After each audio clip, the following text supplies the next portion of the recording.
अस्सलाम वालेकुम वरहमतुल्लाहि वबरकातुहू। हम टॉक में फरीना सिद्दीकी आपके सामने एक बार फिर हाजिर। एक ख़ास बात जो हमारी ख़वातीन अक्सर करती हैं, जब अपने बेटों की शादियां कर देते हैं तो हम उस वक्त भी उनको मेरा बच्चा, मेरा बेटा ऐसे करते रहते हैं। और इस वजह से हम आने वाली उस बच्ची पे, जो कि ख़ुद भी एक यंग बच्ची है, आपके बेटे से निकाह करके अपना घर छोड़ के आपके घर में आई है, उसको बार बार ये एहसास होता है कि अभी तक मेरा रोल इनकी ज़िंदगी में कुछ है नहीं। और आपके बेटे को भी ऐसा एहसास होता है कि बस मैं इन्हीं का बेटा हूँ। आप समझें, कई दफ़ा ऐसा होता है कि आपका बेटा जब उसका ज़्यादा ख्याल करता है तो आप पूछते हैं, माँ को नहीं पूछ रहा, बीवी को पूछ रहा है।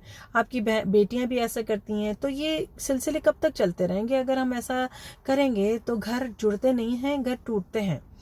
याद रखिए कि जब आपने अल्लाह और उसके हबीब पाक सल्लल्लाहु अलैहि वसल्लम के नाम पे निकाह करके एक बच्ची को अपने घर में दाखिल किया है ना, तो उस बच्ची ने भी आप सबको अपने दिल में और अपने घर में दाखिल करने की एटलीस्ट कोशिश की है।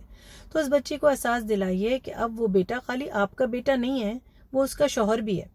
याद रखिए आप खुद भी कि अब वो बेटा खाली आपका बेबी नहीं रहा, आपका मुन्ना, आपका चंदा, आपका पप्पू, आपका बेटा नहीं रहा। वो उस लड़की का शौहर है और उस लड़की के लिए साहिबान है। ठीक है ना? तो उसको साहिबान का रोल प्ले करने दीजिए।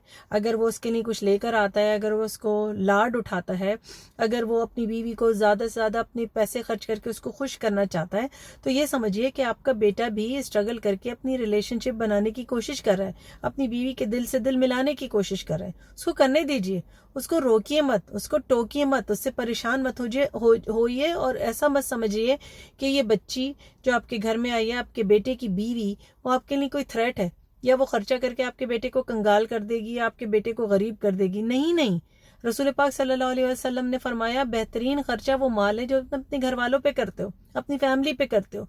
और तुम में सबसे बेहतरीन वो है कि जो अपनी बीवी से सबसे अच्छा है। और मैं तुम सबसे बेहतरीन हूँ क्योंकि मैं अपनी तमाम बीवियों से अच्छा हूँ। तो आप ये सोचिए कि जो हदीस रसूल है, अगर आपका बेटा उसको फॉलो कर रहा है तो आप तो खुश नसीब है, आपका बेटा भी खुश नसीब है। इस बात को समझिए और इस बात को जानने की कोशिश कीजिए कि अगर आपका बेटा ये सब कर रहा है तो वो एक सही सुन्नत रसूल सल्लल्लाहु अलैहि वसल्लम फॉलो कर रहा है। उसको करने दीजिए। अपने बेटे को ये समझिए कि अब वो किसी का शौहर है और कल को वो किसी का फादर बन जाएगा।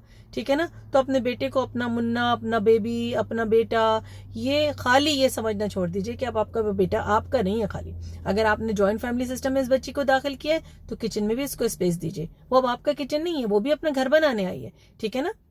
अगर आपके तरीके हैं, सलीके हैं, कुछ गलत करती है, आप उसे प्यार से समझाइए। अपने बेटे को जाके शिकायतें मत लगाइए, क्योंकि फिर आप शैतान होंगी, दोनों के दिल में खलीज पैदा करने वाला शैतान। क्योंकि जो मियाँ बीवी के दरमियान विस्पर करता है वो शैतान होता है, वो इंसान नहीं होता। तो याद रखिए, अल्लाह से डरिए और अपने बेटे का घर बसने दीजिए।